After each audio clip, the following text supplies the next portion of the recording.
Менә безнең Татарстанга 100 ел дибез, шулай бит. Татарстан битендә безнең бүгенге көндәге дәүләтчелегебез. Ләкин дәүләтчелек тарихы безнең татар халкында ул бик борынгыдан килә. Авыл мәчетендә тарих дәресе. Мәктәптәге Рафик Гомарович мәчет эчендә Рафик хәзрәткә әйләнсә дә, урыннарны алыштырудан аның һөнәре үзгәрми. Хәзер ул Татарстан автономиясе Совет Социалистик Республикасының 100 еллыгы уңаеннан авылдашларына лекция укый. Тарих ул тулаймалган гыйбрәт инде. Менә тарихны өйрәнүнең мәгънәсе нидә? Ул гыйбрәтләнү. Ул дин буенча шулай бит. Аллаһ Тәгалә Коръән Кәрим мөрәҗәгать итә, йөрегез, карагыз, ничек булды халыкларның ахырлары, хәлләре. Шулай бит. Тарихны белүнең төп менә тагын бер мәгънәсе ул элеккеге булган ялгышларны, хаталарны яңадан кабатламау. Менә бер акыл иясе әйткән, бик кызганыч, тарих кешеләрне бер нәрсәгә дә өйрәтмәде. Ягъни алар бер тормага китерәләр дә басалар, әзрәк вакыт узгачтан китерәләр дә басалар, менә шундый хәлләр кабатлана. Һәм менә безнең халкыбыз тарихында булган шундый үкенечле хәлләр, оттырышлар, җиңелүләр ни сәбәпле булды? Яисә безнең уңышлар, алга китешләр, дөнья мәйданына чыгулар ни сәбәпле булды? Барсын да белергә тиеш.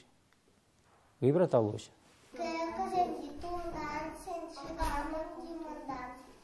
Һәр ата-ана баласын ничек тели, шулай тәрбияли. Әлбәттә, шәхеснең үсүенә мәктәп, аның аралаша торган тирәлеге дә йогынты ясый. Шулай да төп карарлар гаиләдә кабул ителә. Татар мөселманы буларак, халкыбызның киләчәге бүгенге балаларга бәйле булганга күрә, күп ата-аналарның, бигрәк тә кала ата-аналарның балаларны русча гына укытуны сайлап, аларны милли мәдәнияттән айыруы, ә ул 1000 елларча тупланган мәдәният һичшиксез ислам белән бәйле, хафага сала. Мин эшли башлаганда безнең мәктәп татар теле иде. Без бары тик менә шул хәлдә аны саклыйбыз. Мәсәлән, татар телен ата-аналар ихтиярына калдыру буенча бит инде, яшерен батырын түгел, 17 елга революция булды. Шулай бит. Октябрь революциясы 17 елга. Һәм менә шушы вакытта да без инде ата-аналарны җыйдык, аңлаттык, әйттек, менә сезнең ихтиярыгызда. Сез баш тартасыз ана телегездән. Беркем дә баш тартмады. Безнең бернинди сәгатьтә кимемәде. Без ничек тиешенчә аны кирәк булса без инде аны мәктәп компоненты белән дә хәл итәләбез. Бернинди дә проблема булмады, Аллаһка шөкер. Һәм мин уйлыйм, киләчәктә булмас дип, иншаллах. Безнең туган авылыбыздан, ягъни менә бу Түбән Майна авылыннан безнең сугыш кырына ничә кеше киткән? Рафик Гомар улы Насыров, Түбән Татар Майнасы авылындагы урта гомуми белем бирү мәктәбе директоры. Ул җитәкләгән уку йорты якын тирәдә татарча гына белем бирүче бердән-бер, Аксубай районындагы 3 татар урта мәктәбенең берсе. Рафик әфәнде бер үк вакытта туган авылы мәчетенең имам хатыйбы да. Авылыбыз битендә зур түгел безнең. Бу авылда хәзергә 80 тирәсе йорт бар, шулай бит. Аның халкы да чикләнгән. Һәм әлбәттә, бу кадрлар мәсьәләсе ул бит инде проблема, бөтен җирдә дә. Һәм билгеле бер менә моментта мин инде омтылмаган идем директор булырга да, мин омтылмадым мәчеттә кемдер булырга да. Ләкин башка кеше булмады. Аннан соң бу ситуацияны инде аңлагач, бер төрле, әгәр үзең алмасаң диеләр инде, бик начар булырга мөмкин. Киңәш бирүчеләр дә булды шулай дип. Һәм инде үзем дә ахырдан шул карарга килдем. Ягъни хәзерге вакытта менә мәктәпне алып бару һәм мәчетне алып бару, әлбәттә, 2 камыт әле булардан тышта, башка камытларда булырга мөмкин дөньяда. Әллә ничә камытны кию бер дә җиңел түгел. Шул вакытта, мәсәлән, мин битеп эш мәктәп эше, мин монда мәчеттә даими була да алмыйм. Булай инде шул тип эштән тыш, менә шул истәмә вазифа буларак, әлбәттә, инде бу эшне алып барырга кирәк. Архив документларында сакланган мәгълүмат буенча, Түбән Татар Майнасында 1829 елда авылның мәктәбе булган. Авыл мәдрәсәсе турында 1883 елдан искә алына. Ул чорда гадәттә башлангыч дини белем алу урыны мәктәп, төп дини белем бирү йорты мәдрәсә дип йөртелгән. Асылда исә алар бергә эшләүче баскычлы белем бирү системасын гәүдәләндергән. Хәзердә Түбән Татар Майнасындагы уку-укыту алымнары, әлбәттә, дөньяви укыту турында сүз бара, шул вакытны хәтерләтә. Чөнки 2015 елдан балалар бакчасы мәктәп белән берләшеп, хәтта бер бинада эшли. Бу таш балта ул без моннан 5000 еллар элек ясалган. 5000 еллар элек. Сара, бу нәрсә турында сөйләй инде бу 5000 еллык дигән сүз? Бик элекке безнең монда әйберләр булган турында сөйли. Әллә кашан безнең авыл булганы турында. Монда кешеләр яшәгәне турында, әйме? Ул гел-гел менә шулай майна дип йөртелгән микән сезнең авыл? Ул баштан Болгарның үзәк өлешенә кергән булган һәм шул Болгардан аерылып аннары шулай күчкән инде. Ул салкын шишмә дип тә аталган. Безнең шишмә булган якында гына. Шишмә исеменнән алган булган безнең өчен. Шулай майна дип аталган. Майна нәрсә дигәнне аңлата? Шул су шишмәгә бәйләнде елгага. Болгар теле белән бәйләнде. Болгар теле. Менә бу безнең күргәзмәдә 17нче елда революциягә кадәрге дәреслекләр бирелгән. Барысы да гарәп телендәме әллә? Барысы да гарәп телендә һәм иң борынгы китап ул менә шул Кылгалинең Кыйса Йосыф кулъязмасы. 18нче гасырда. Монда 1920-30 елдагы кулланган уку әсбаплары монда, укучыларның дәфтәрләре, китаплары, монда укыткан укытучылар дәресләрнең расписаниесе бит түгелме? Юк, ул шул мәктәп мәдрәсәләр турында белешмәм. Сез булар үзегез беләсезме укый гарәпчә? Без өйрәнәбез, мәчеттә әти безне өйрәтә. Татар теле гарәп графикасына. Түбән татар майнасы мәктәбендәге музей бик астында түгел. Аның экспонатлары коридорда куелган. Монда килгән һәркем авыл тарихы белән таныша ала. Оештыру тәкъдиме хуҗасы директор үзе булса да, музейга әйберләр авыл кешеләреннән җыеп тупланган. Алар арасында 18-19 гасыр кулъязмалары булуы биредә яшәүчеләрнең элек-электә белемле булуы турында сөйләүче дәлил. Әҗәдитче китаплар, төрле фәннәрдән дәреслекләр авылдагы укыту алымнарының изләнүдә һәм үсештә булуын раслый. Без шундый дәвергә эләктек, Аллаһ рәхмәте белән. Бүгенге көндә динне өйрәнү, дин буенча яшәү мөмкинлеге бар. Уйлап, исәпләп, эш иткәндә бөтен нәрсәне хәл итеп була. Мәсәлән, бүгенге көндә кешенең киеменә бәйләнү, әйтик, ниндидер дөньяви учреждение бу дип, шулай бит. Ул бит законсыз. Алай эшләргә ярамый. Без әлбәттә бер укучыны да, укытучыны да, хезмәткәрне дә берсен дә мәҗбүр итмибез. Аларны дин тотарга, дини кием киеп бирергә, шулай бит. Мәчеткә килергә дә без аларны мәҗбүр итмибез. Мәктәптә, мәсәлән, әйдәгез, намаз вакыты җитте, укуны туктатыгыз, намазга басыгыз дип без әйтмибез. Ләкин без шартлар тудырабыз. Кем бу эшне эшли, әйтик, намаз уку өчен мөмкинлек бар кирәксә. Ләкин шул вакытта безнең хәзерге көндә гамәлдә булган кануннар буенча без инде эшлибез. Без аларны бозарга тиеш түгел. Аллаһу акбар,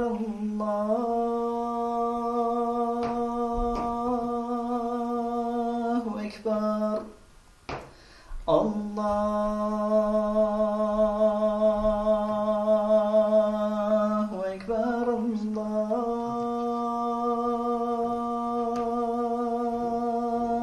акбар.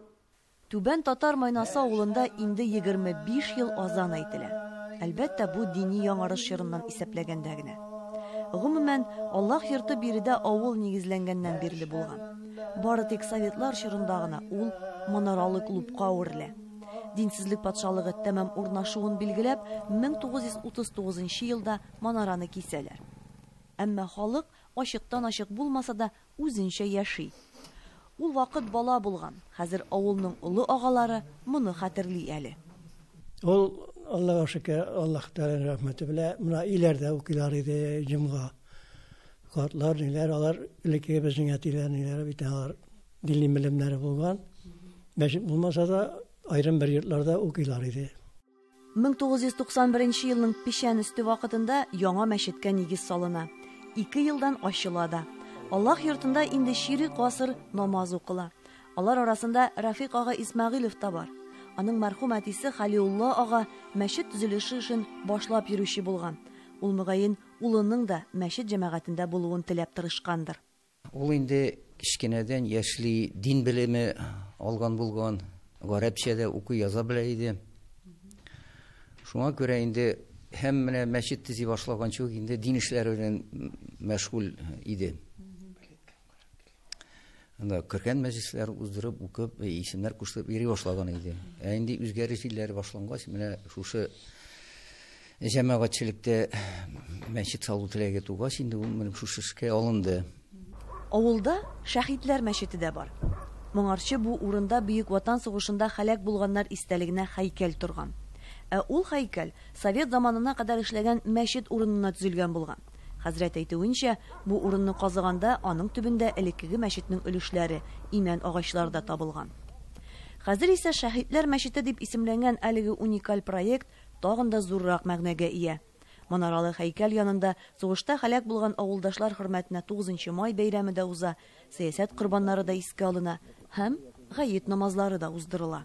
Мин хәзер вакытта укытучы булып эшлим, мәктәптә эшлим.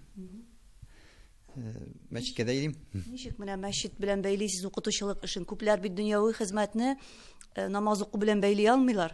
Ул комача буламый бер нәрсәгә дә. Менә вакыт булганда килергә тырышам инде, ял көннәрендә җомгаларны калдырмаска тырышам. Менә шулай.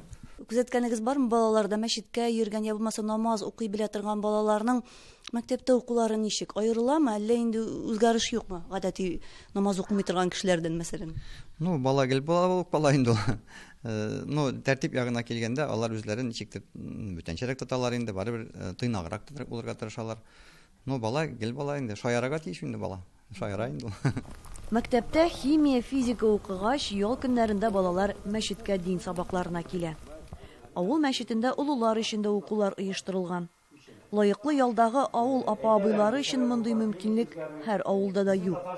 Түбән татар майнасында әнә гарәп имлясында гыйбадәт тәртибендә өйрәтүче бар. Безнең балалар өчен төрле ике гаит бәйрәмнәрен бик матур итеп үткәрәләр, мөнәҗәт кичәләре, аннан соң инде Коръән укулары, балалар өчен сабан туе. Менә безгә өлкәннәр өчен гарәп язуын өйрәттеләр, һәм инде без намазга бастык. Мин үзем дә укытучы, Рафик минем укучым. Мин икеләтә горурланам аның шундый кеше менә безне шушы юлга алып килгәненә. Мин үзем күп вакыт инде шундый юлга баса алмыйча йөрдем. Бүгенге көндә мин инде бик шатмын. Аллага шөкер, балаларым өчен дуа кылам. Безнең төньяктан көньякка күченү шаратлары да бар, һәм инде көнчыгыштан көнбатышка күченү шаратлары да бар. Рафик хәзрәт үзе тарих фәннәре кандидаты. Ул бу дәрәҗәгә туган ягы тарихын өйрәнеп лаек була. Түбән татар майнасы авылындагы нәсел шәҗәрәләрен ясаучы да ул. Алар мәчеттә урнаштырылган. Шул рәвешле Аллаһ йорты тәрбияви бер үзәккә әверелдерелгән. Бирегә килгән майналылар үзләренең кем булуларын белеп тә, аңлап та китә ала. Булары балаларның эшләре. Алар ясаган шәҗәрә һәм шамаилләрдә дә тарихыбыз чагыла бит. Юк, аларда татар мөселманнарының өметле киләчәгедер мөгаен. Мәчетебезнең михрабын мин күзаллыйм Әбу Валисина мәгарәсе кебек дип. Рафик хәзрәт үзенчәлекле фикер иясе. Мәсәлән, ул иске китапларны мәчеттә гадәти булмаган урынга урнаштырган.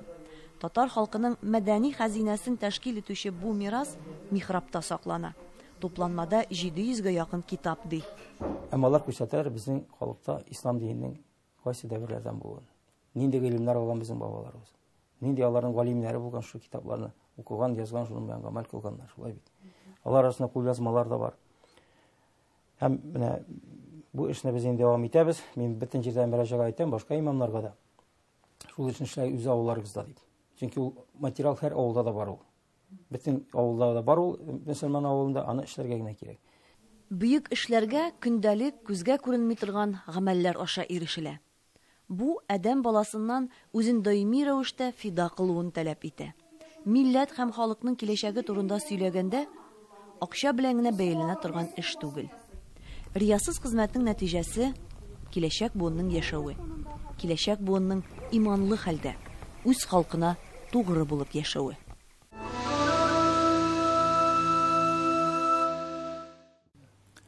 أعوذ بالله من الشيطان الرجيم Bismillahirrahmanirrahim. Assalamu alaikum wa rahmatullahi wa barakatuh. Muhtaram Müslüman kardeşler. Adam balasının xılqı, fikirlewi, kişi aldığında özün tutaşı başka kişinikinden bik нык ayrılırga mümkün. Менә шушы кешенең үзенең тотышына, аның хылкына, фикеренә тәэсир итә торган, бәлки аның нигезен тәшкил итә торган бер сыйфат бар, ул да булса икейөзлелек. Икейөзлелек күренгәнебезчә сүзеннән йөзең икәү булу. Әгәр дә турыдан-туры тәрҗемә итсәк. Димәк, бер кешегә бер йөзеңне күрсәтәсең, икенче кешегә икенче йөзеңне күрсәтәсең. Бу кеше алдында син үзеңне булай тотасың, теге кеше алдында икенче төрле тотасың. Шулай аңларга мөмкин бу икейөзлелек дигән сүзне. Я булмаса аңларга мөмкин була итеп, син кеше янында аны яраткан булып, я булмаса яхшы булып, аның якын досты булып кыланасың, аның яныннан китү белән аны гаепли башлыйсың, гайбәтен сата башлыйсың, ягъни үзеңне аның дошманы итеп күрсәтәсең. Әлеге дә баягы башка кешегә ярар өчен. Шулай да аңларга була. Икейөзлелекнең дини аңлатмасы да бар. Ул да булса, кешеләр алдында үзеңне иманлы, динле итеп тотып, чынлыкта үзеңне имансыз итеп күрсәтү, имансыз итеп хис итү. Мәсәлән, кеше алдында син матур сүзләр сөйлисең, хәтта намаз укыган булырга мөмкин, Коръән укырга булырга мөмкин. Инде өеңгә кайтканнан соң исеңдә дә юк. Мин Аллага ышанмыйм, Алла юк ул. Менә шушы Коръән укуым, намаз укуым, ул инде булай кеше күрсен өчен генә, дәрәҗәм булсын өчен, мактасыннар өчен генә дип. Менә бу кешеләр иң яман кешеләр. Ни өчен? Чөнки бу кешеләр беренчедән динне бозалар. Чөнки алар кеше алдында иманлы булып кыланып, каядыр бит алар имансыз булып кыланалар. Аның иманлы һәм имансыз икәнен күргән кеше нәрсә дип әйтә? Менә ислам дине шундый икән ди. Ялганларга куша икән. Бу ислам дине кеше алдында гына матур икән, дәреслектә менә нинди начарлар икән алар мөселманнар дип, ислам дине һәм мөселманнар турында начар фикер тудыра. Икенче яктан караганда, мондый кешеләр ислам диненә зыян китерәләр. Мәсәлән, син бит ул намаз укыган, Коръән укыган динле кешегә ышанасың. Ниндидер серләреңне ачасың, ниндә булган ниндидер эшләр тапшырасың, ул бу эшләрне башкармый, сата, хыянәт итә, яки башка бер җиргә сүзеңне алып барып җиткезә.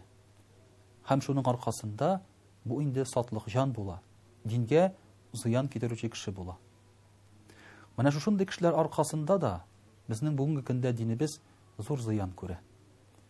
Чөнки мөселманнарның, мәсәлән, үзләрен ямсыз тотышларын күрәләр, харак булганнарын күрәләр, гынах кылганнарын, зина кылганнарын, хәмер ичкәннәрен күрәләр, хәтта кеше үтергәннәрен күрәләр дә, менә ислам дине нәрсәгә чакыра диләр.